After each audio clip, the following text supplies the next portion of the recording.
자, 그러면 우선 이 교회라는 말에 대해서 생각을 해보는 데서부터 시작을 해보기를 원합니다.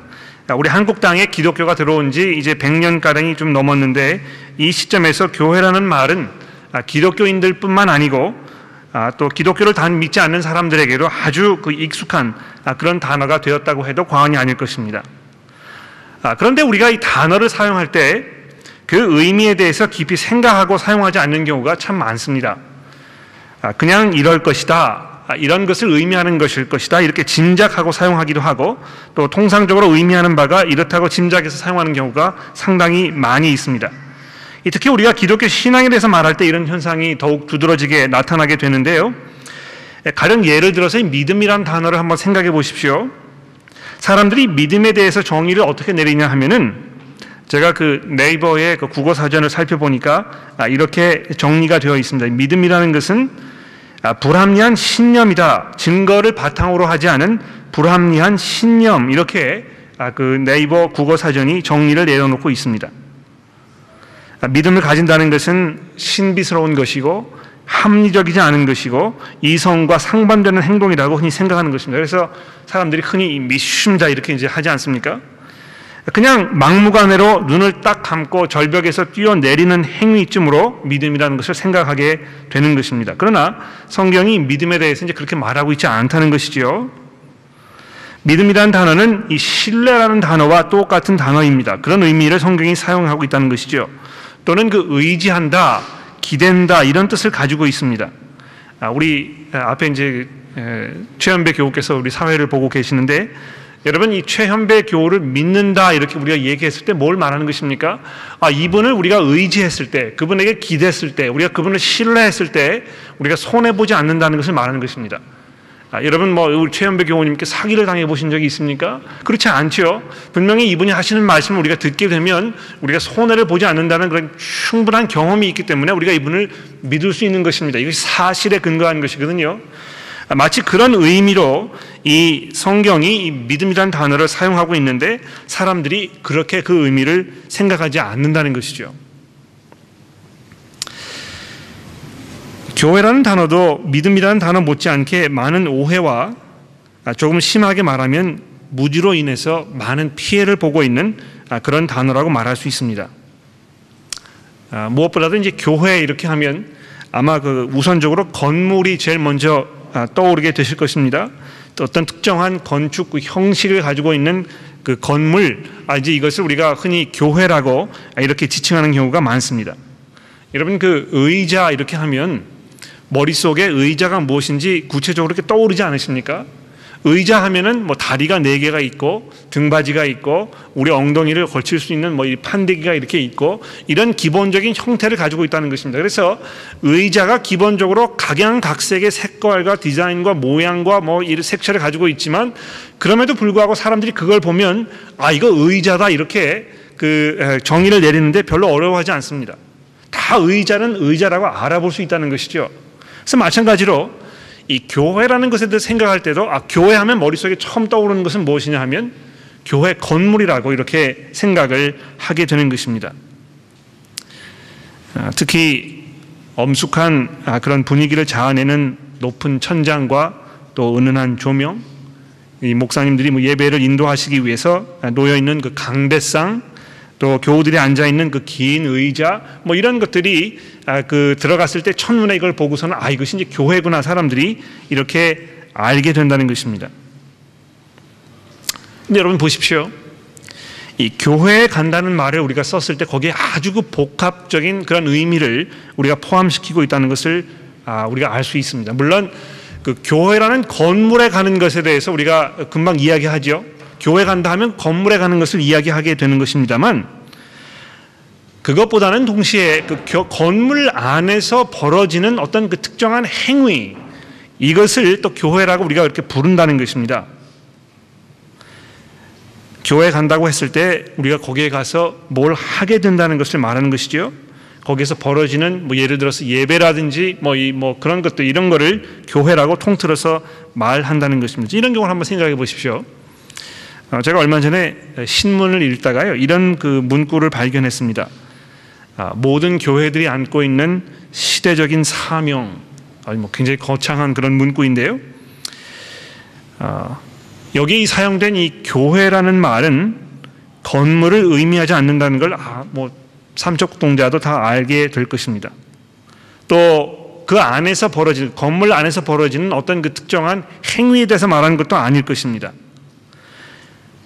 아마 여기서 말한 이 교회라는 것은 교단이라는 것을 의미하지 않나 생각을 제가 해보았습니다. 그래서 장로교, 또 감리교, 침례교, 순복음교회, 성결교회에 이렇게 우리가 교단을 말하지 않습니까? 그런 그 교단들을 이렇게 통틀어 가지고 이 교회가 가지고 있는 시대적인 사명이라 이렇게 이야기를 한 것 같습니다.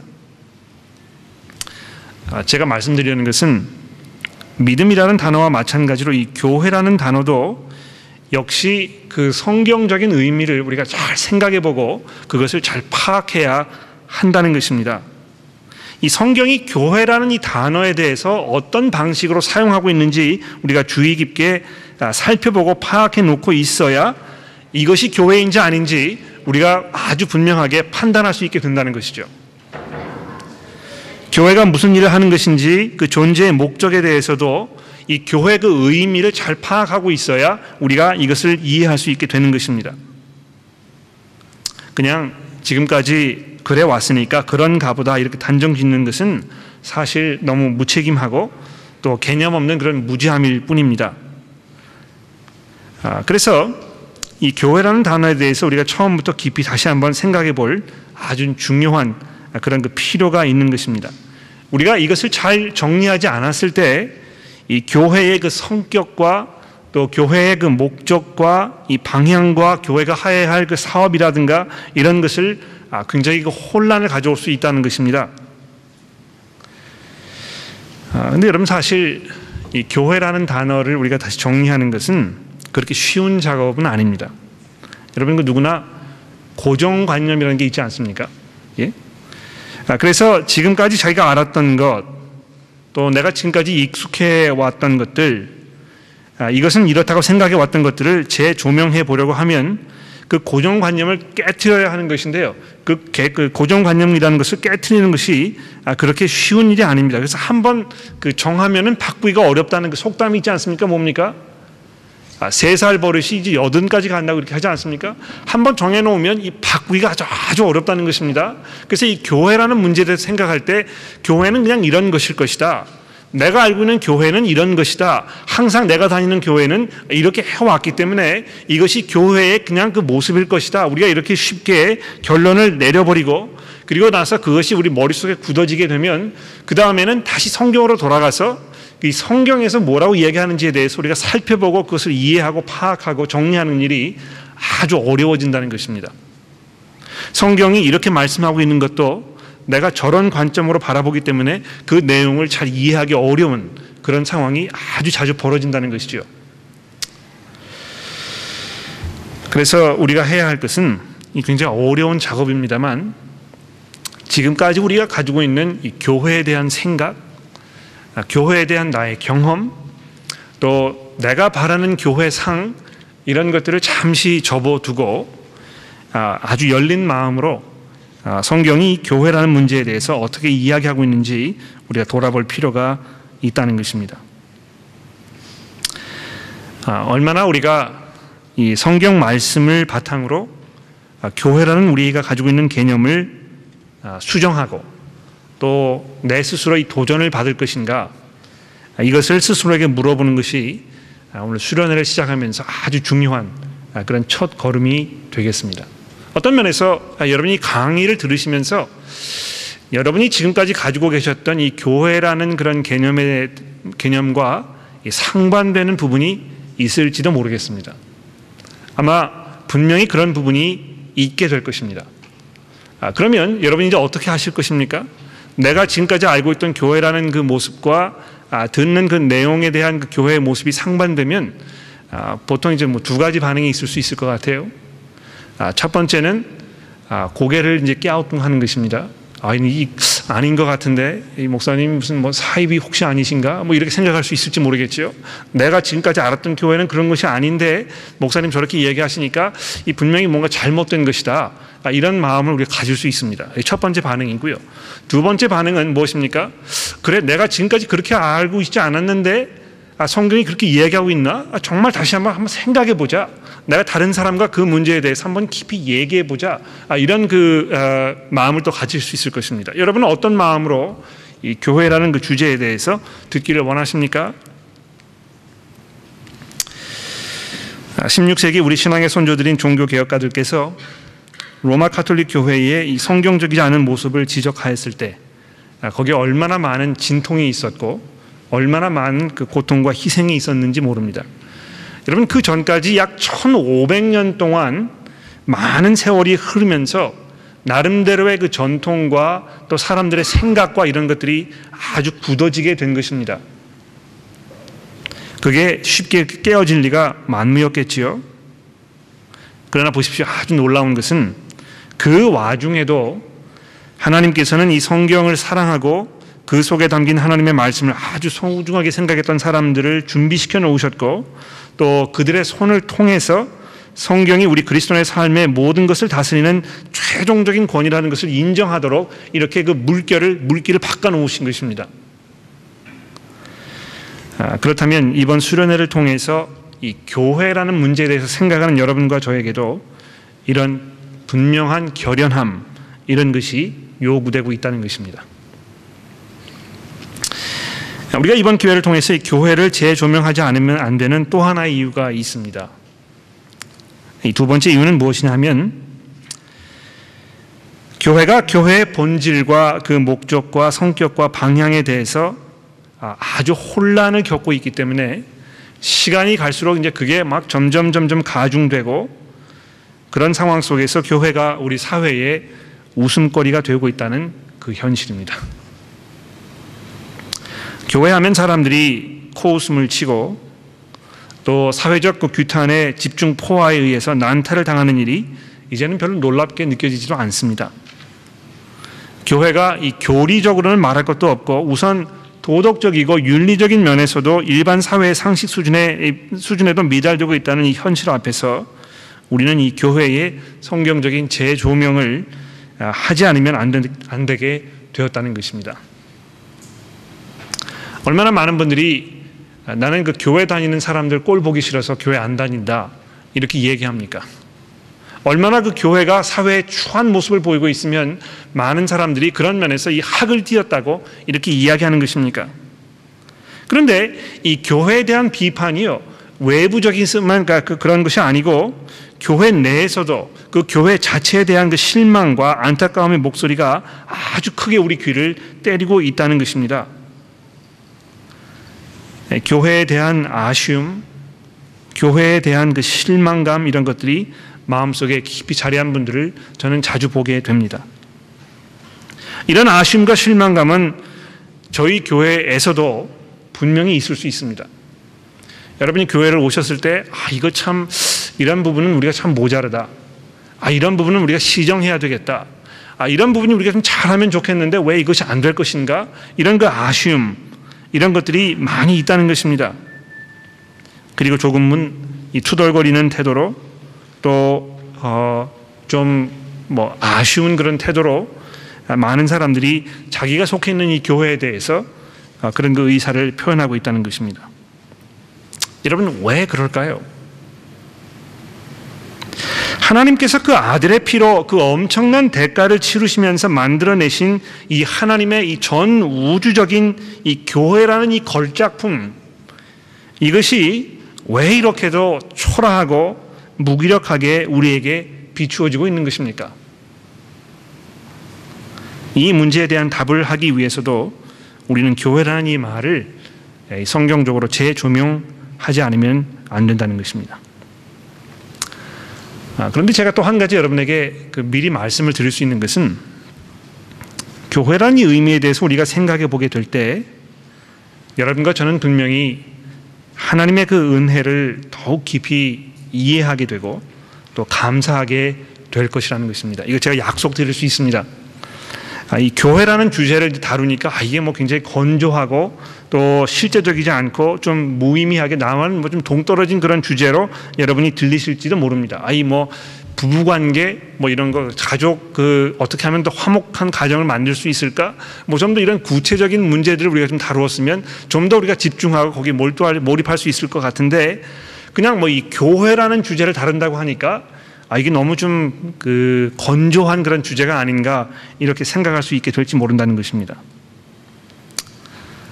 그러나 여러분 제가 한 가지 약속드릴 수 있는 것은 교회라는 주제에 대해서 생각하게 되면서 우리 모두는 하나님에 대한 더 깊은 감사와 더 깊은 감격과 더 큰 기쁨 속으로 인도되게 될 것이라는 것입니다. 어떤 면에서 교회는 이 세상을 향하신 하나님의 계획과 그 목적의 결정체라고 우리가 이렇게 얘기할 수 있습니다. 그렇기 때문에 그 속에서 우리는 여러분과 저를 향하신 그 하나님의 그 원대하고 그 장엄한 그 드라마의 한 편을 우리가 보게 될 것이라고 제가 약속을 드릴 수 있는 것입니다. 자, 그러면 서로는 뭐 이 정도로 하기로 하고 이제부터 본격적으로 교회에 대한 그 성경의 그 말씀을 우리가 차근차근 한번 살펴보도록 그렇게 하겠습니다. 여러분, 교회는 언제 시작된 것일까요? 성경은 교회에 대해서 언제부터 언급하고 있을까? 이 문제를 우리가 한번 생각해 볼까요? 일반적으로 많은 분들이 교회의 시작은 사도시대의 초대교회가 아닌가 이렇게 우리가 생각하게 된다는 것입니다. 그래서 그 말 자체도 그렇지 않습니까? 초대교회, 이 초대라는 말은 처음이라는 말이죠. 처음 교회가 시작됐던 때가 그 초대교회라는 것입니다. 그래서 구약 성경에는 이제 교회라는 말이 등장하지 않고 구약 성경에는 이제 교회라는 것이 없었고 신약에 들어와서 이제 비로소 교회가 생긴 것이다 이렇게 생각을 많이 하게 됩니다만 그렇지 않습니다. 우리가 조금만 성경을 자세히 살펴보게 되면 그렇지 않다는 것을 아주 쉽게 발견할 수 있습니다. 여러분 성경을 가지고 계시니까 사도행전 7장 말씀을 한번 살펴보시겠습니까? 사도행전 7장에 있는 말씀입니다. 사도행전 7장 38절에 있는 말씀을 제가 잠시 읽어보도록 하겠습니다. 사도행전 7장 38절에 있는 말씀입니다. 여러분 이 사도행전 7장은 어떤 장입니까? 스데반이라고 하는 그 교회의 그 집사가 유대 그 지도자들의 그 공회 앞에 이제 체포를 당해가지고 거기서 신문을 받는 그런 상황이 펼쳐지고 있는 그런 장입니다. 그런데 거기에서 이제 그 스데반이 자기의 그 입장을 변호하면서 무엇을 하고 있느냐 하면 아주 오래전부터 이루어졌던 그 이스라엘의 역사를 쭉 설명을 하고 있습니다. 그래서 그 아브라함의 그 시절 때부터 시작을 해가지고 하나님께서 이스라엘 백성들을 어떻게 그 이끌어 오셨는지 쭉 설명하고 있는 것이죠. 그런데 거기 보면 38절 말씀을 보십시오. 38절 말씀에 보시면 하나님께서 이스라엘 백성들을 애굽에서 부르셔가지고 시내산에 모아놓은 그 장면을 설명하면서 그것을 교회라고 부르고 있다는 것입니다. 38절 한번 읽어볼까요? 37절부터 읽어보도록 하겠습니다. 이스라엘 자손에 대하여 하나님이 너희 형제 가운데 나와 같은 선지자를 세우라 하던 자가 곧 이 모세니라. 시내산에서 말하던 그 천사와 우리 조상들과 함께 광야 교회에 있었고 또 살아있는 말씀을 받아 우리에게 주던 자가 이 사람이라 이렇게 되어 있다는 것입니다. 여러분 이 시내산에 지금 이스라엘 백성들이 모여가지고 출애굽한 후에 거기에서 하나님의 그 십계명을 받는 그 장면에 대해서 좀 설명하고 있는 것인데 거기에 모여있는 그 사람들의 그 모습에 대해서 설명을 하면서 광야 교회라고 이렇게 말한 것입니다. 이 구절을 우리가 보게 되면 성경이 교회라는 단어를 어떤 의미로 사용하고 있는지 아주 기본적인 그 골격을 우리가 갖게 될 수 있습니다. 결론부터 간단하게 말씀드리자면 성경이 말하는 이 교회라는 말의 그 의미는 모였다는 것입니다. 모임이라는 말입니다. 그 회중이라는 말이죠. 그래서 교회는 곧 사람들이 모여 있는 곳, 모여있는 그 집합 단체, 이것을 말하는 것입니다. 자, 그런데 재밌는 사실은요, 성경이 교회라는 단어를 꼭 그리스도인들이 모여있는 그 집회에만 국한적으로 한정적으로 사용하고 있지 않다는 것을 우리가 이해하는 것이 아주 중요합니다. 몇 장 넘기셔서 사도행전 19장으로 넘어가 보시겠습니까? 사도행전 19장에 있는 말씀입니다. 19장 32절에 있는 말씀인데요, 사도행전 19장 32절 말씀을 보도록 하겠습니다. 이 사도행전 19장은요, 에베소라는 그 지금의 터키 해안가에 위치하고 있는 도시에 바울과 그 일행이 전도를 하러 갔을 때 일어났던 그 폭동에 대해서 지금 설명을 하고 있습니다. 그 도시에 살던 사람들이 바울 사도가 전한 예수님에 관한 복음을 듣고 격분해서 대폭동을 일으켰는데요, 32절 말씀에 보시면 이렇게 되어 있습니다. 어떤 사람들이 외쳐 어떤 이는 이런 말을 어떤 이는 저런 말을 하니 모인 무리가 분란하여 태반이나 어찌하여 모였는지 알지 못하더라, 이렇게 되어 있습니다. 여러분 그 상황을 좀 상상해 보십시오. 막 그 데모가 일어나 가지고요, 사람들이 모여서 뭐 소리를 지르고 이 사람은 저렇게 하자, 저 사람은 뭐 이렇게 하자, 막 이렇게 난리가 지금 일어나는 그런 상태가 벌어지고 있는 것입니다. 그런데 재미있는 사실은요, 여기 지금 그 모인 무리다 이렇게 번역되어 있는 그 단어를 히라보 성경에 보면 교회라는 단어로 설명하고 있다는 것입니다. 이상하죠? 교회 하면은 교인들이 모인 것을 말하는 것이어야 될 텐데, 그냥 기독교인들이 아닌 일반 사람들이, 그것도 폭동을 일으키기 위해서 모여있는 그 상황을 설명하면서 이 히라보 성경으로 교회라는 단어를 거기에 설명하고 있다는 것입니다.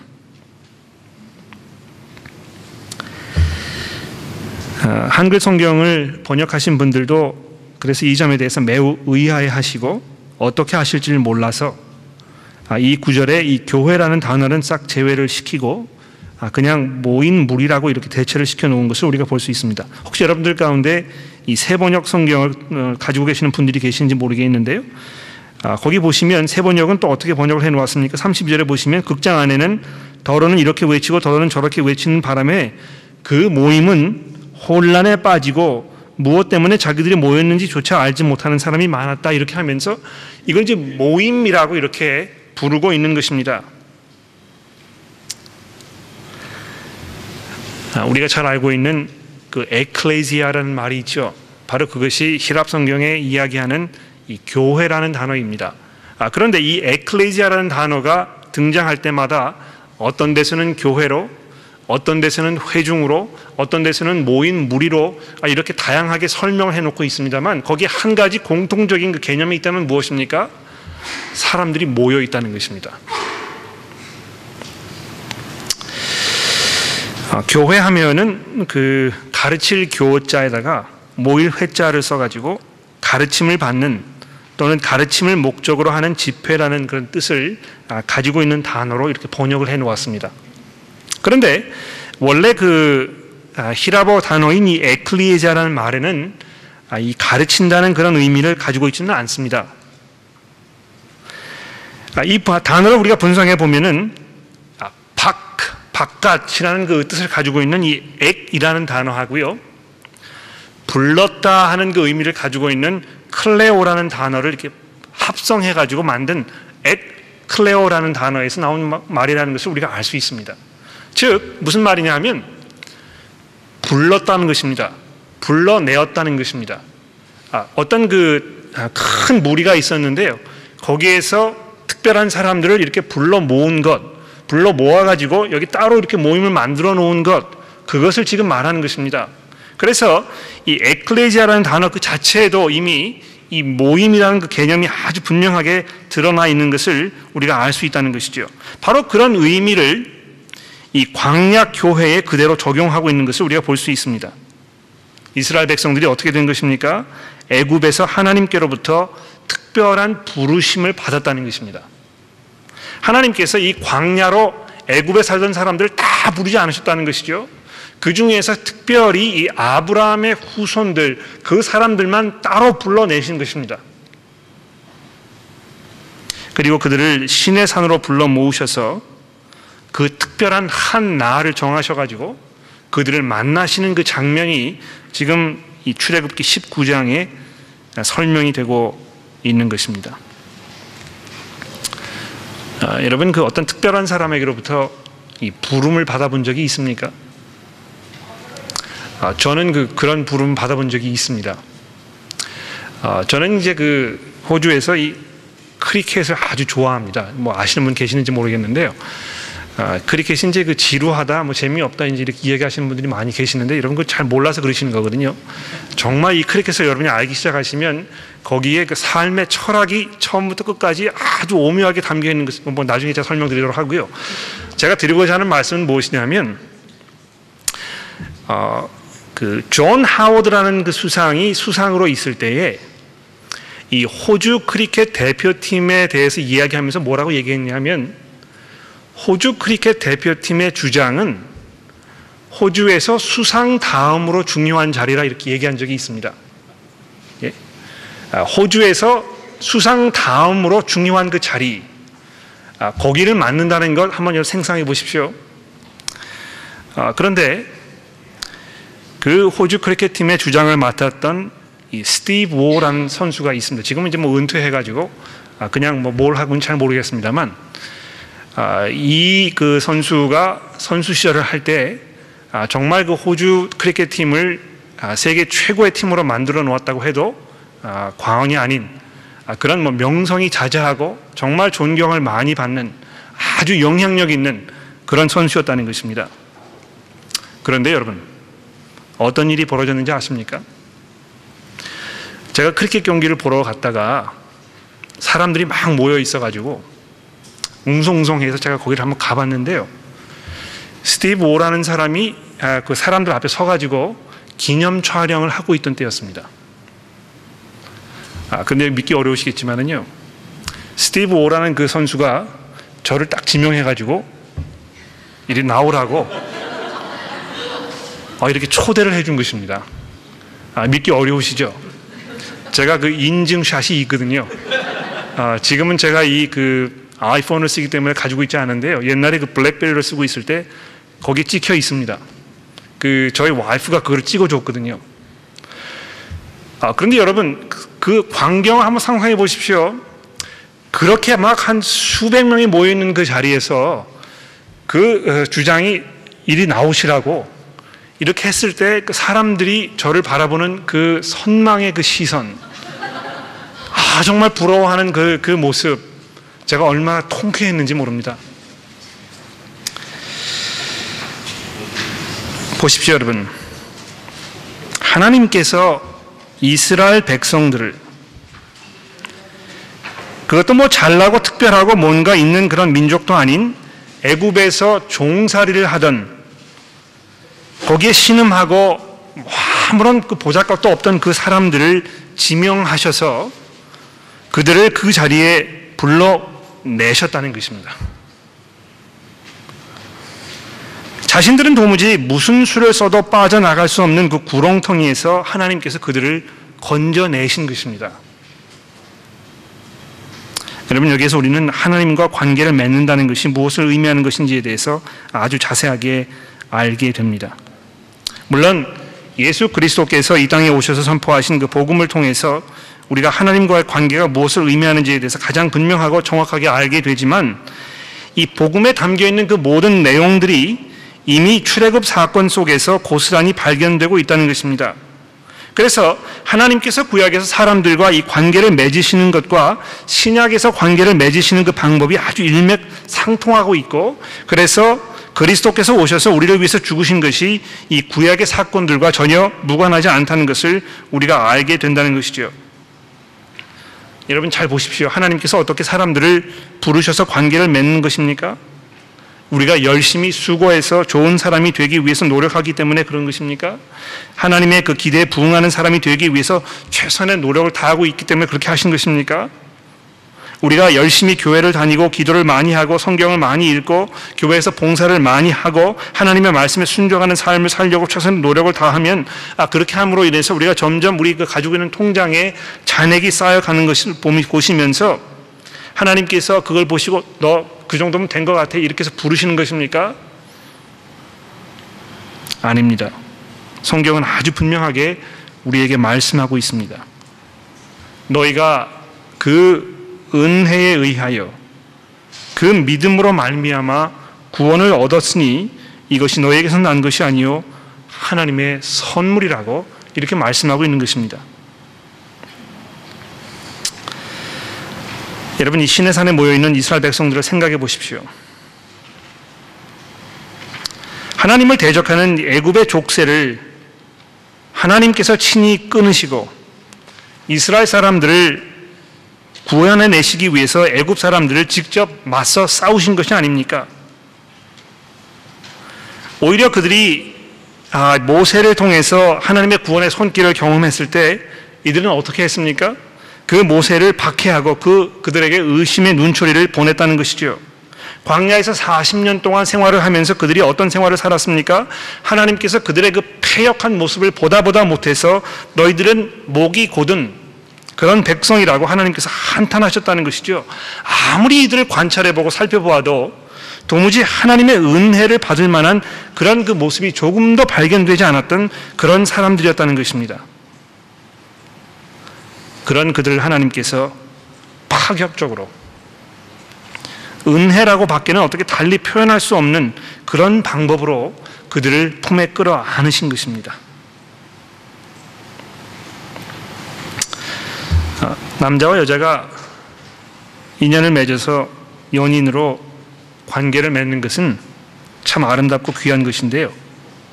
이 관계는 기본적으로 매우 상호적입니다. 그렇지 않습니까?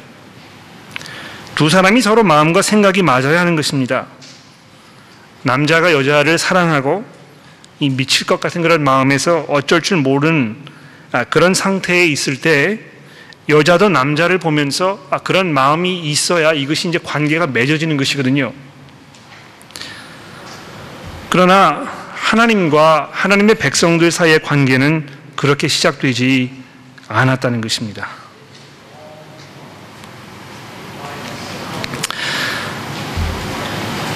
한국에서는 그런 일이 벌어지는지 모르겠습니다만 우리 호주에서는 그런 일이 자주 벌어지지 않습니까? 집에서 기르던 그 개 한 마리가 주인을 물기도 하고 또 주인의 자녀들 물기도 하고 길거리 뛰쳐나가 지나가는 사람들 물기도 하고 이런 그 일들이 아주 가끔 벌어진다는 것입니다. 평소에는 아주 온순하고 말 잘 듣는 그런 그 개들이 가끔 그 무시무시한 맹수로 변해가지고 전혀 예상치 못한 순간이 일어나는 것이죠.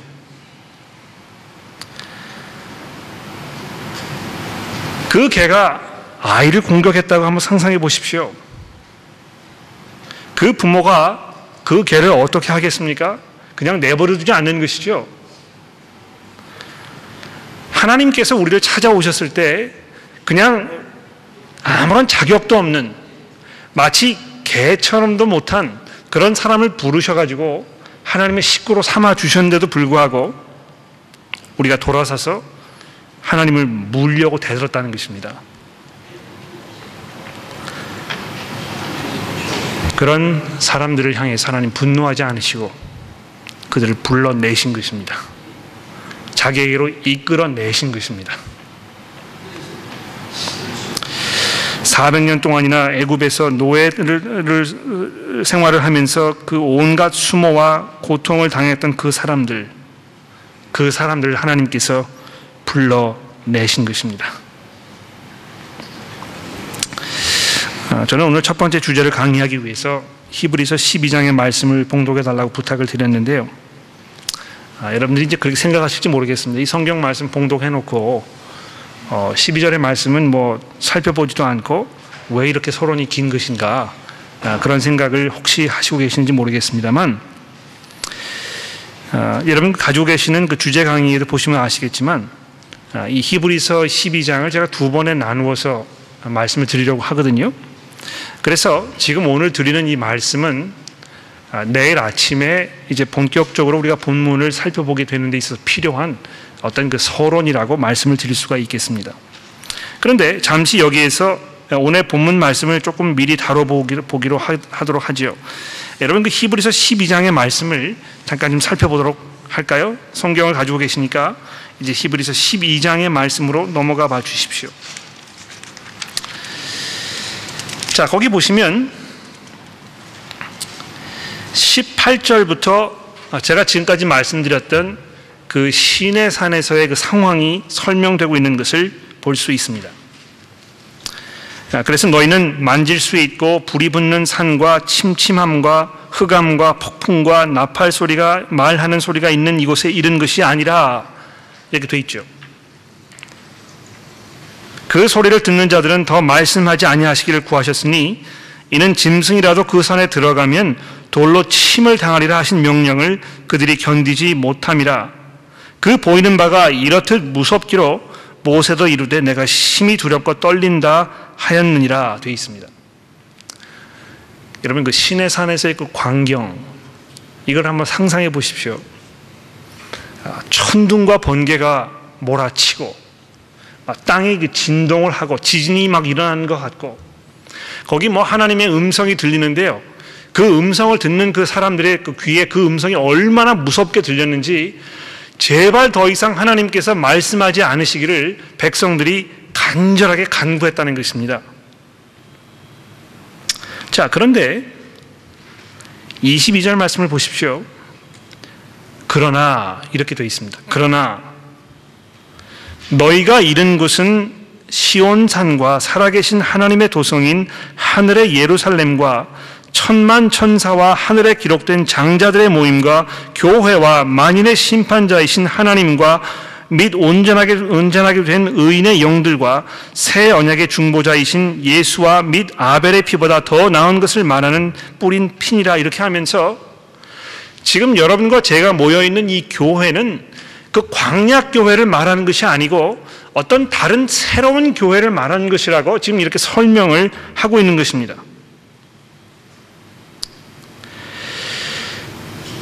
다음 시간에 이 말씀을 좀 더 본격적으로 다뤄보겠다고 말씀을 드리고 몇 가지 정리하면서 첫 번째 강의를 마칠까 합니다.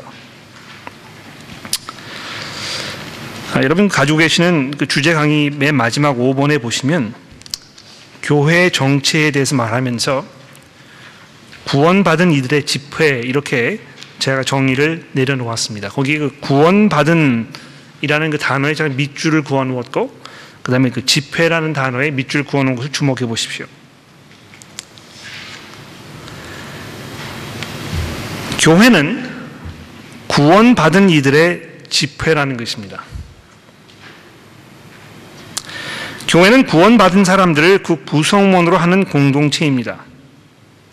마치 이스라엘 백성들이 광야에서 시내산에 모였을 때 출애굽이라는 그 사건을 경험한 사람들이 거기에 모여 있었던 것처럼 이 교회라는 것은요, 하나님의 은혜 가운데에서 구원에 들어간 사람들이 모여 있는 것을 말하는 것입니다.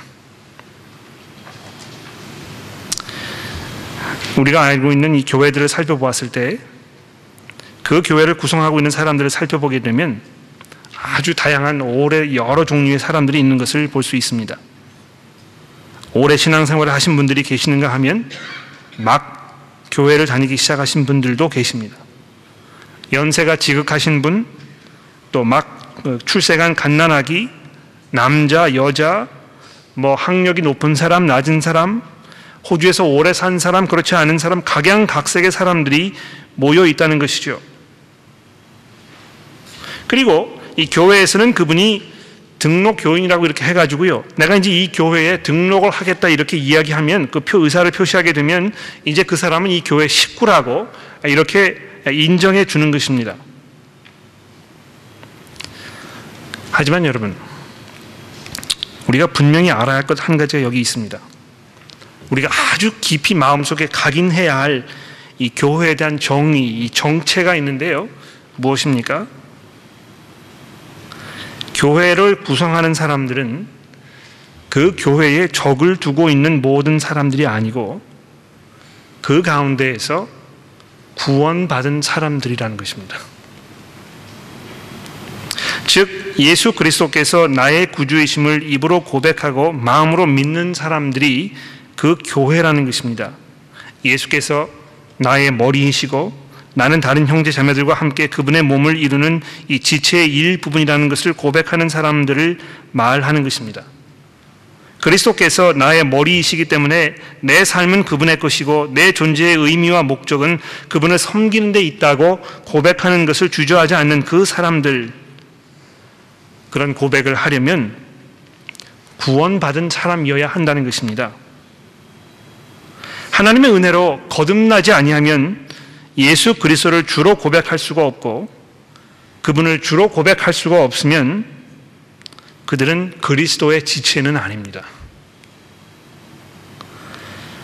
그분들이 매주마다 교회에 참석하는 것은 우리들에게 큰 기쁨이고, 또 그래서 우리가 그분들을 환영하고 안아주고 반갑게 품어주고 이렇게 하는 것이 아주 마땅하고 당연한 일입니다만, 우리가 분명히 머릿속에 기억해야 할 것은 그분들은 교회가 아니라는 것입니다. 그래서 예수 그리스도께서 구주이시라는 사실을 인정하고 그분을 위한 삶을 살고 있지 않은 분들에게 교회의 중요한 책임과 의무를 맡겨드리고 활동하게 하시는 것은 앞뒤가 맞지 않는, 순리적이지 않은 그런 일이라는 것이죠. 여러분 오해하지 마십시오. 제가 이 선관에 지켜서가지고 그분들이 교회 못 들어오도록 막자 이렇게 얘기하는 것이 아니라는 걸 여러분 잘 알고 계시죠? 그런 의미로 말씀드리는 것이 아닙니다. 제가 말씀드리려고 하는 것은 그냥 교회에 적을 두고 있다고 해서 그분들이 다 교회의 일부분은 아니라는 것을 말씀드리는 것입니다.